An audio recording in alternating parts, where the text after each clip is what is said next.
আমি আপনাদের সামনে আজকে যে আমলটি নিয়ে উপস্থিত হয়েছি, এই আমলটি হচ্ছে বর্তমান সমাজে দেখা যায় ভূমিকম্পের একটা আতঙ্ক। এই ভূমিকম্প নিয়ে আমি আপনাদের সামনে আজকে কিছু আলোচনা করব এবং আমলের কথা বলবো, যে আমরা কোন দোয়া পড়লে আমরা ভূমিকম্পের ক্ষতি থেকে বাঁচতে পারবো, অথবা ভূমিকম্প হচ্ছে এই মুহূর্তে আমার করণীয় কী। তাহলে চলুন আমরা মূল আলোচনায় চলে আসি।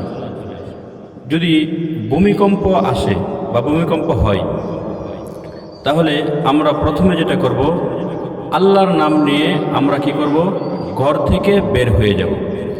ঘর থেকে বের হয়ে যাব, বিসমিল্লাহ বলে আমরা ঘর থেকে বের হয়ে যাব। এবং বের হয়ে আমরা কি করব, একটা খালি জায়গার স্থানে, যেখানে কোনো ঘরবাড়ি নাই, এরকম নিরাপদ স্থানে আমরা চলে যাব। আমরা কোনো কারেন্টের লাইনের নিচে অথবা কোনো বিল্ডিংয়ের নিচে আমরা দাঁড়াবো না।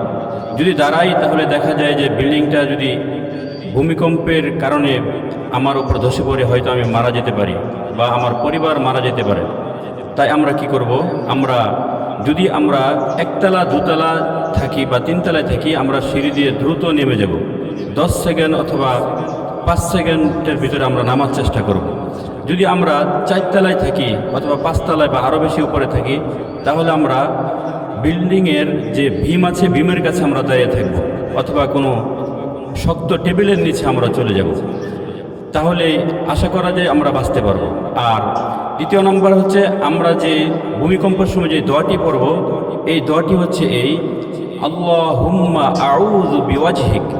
আমি দোয়াটি আবারও করতেছি। ভূমিকম্পের সময় প্রথমে আমরা আল্লাহর নাম বলে ঘর থেকে বের হয়ে যাব। তারপর আমরা এই দোয়াটি পাঠ করব, আল্লাহুম্মা আউযু বিওয়াজহিক। এই দোয়ার অর্থ হলো, হে আল্লাহ, আমি আপনার নিকট সমস্ত ক্ষতি হইতে পানা চাইতেছি, অথবা প্রাকৃতিক দুর্যোগ হইতে আমি আপনার নিকট সাহায্য চাইতেছি, প্রার্থনা করতেছি। তাহলে আশা করা যায় আমরা ভূমিকম্পের ক্ষতি থেকে আমরা বাঁচতে পারবো।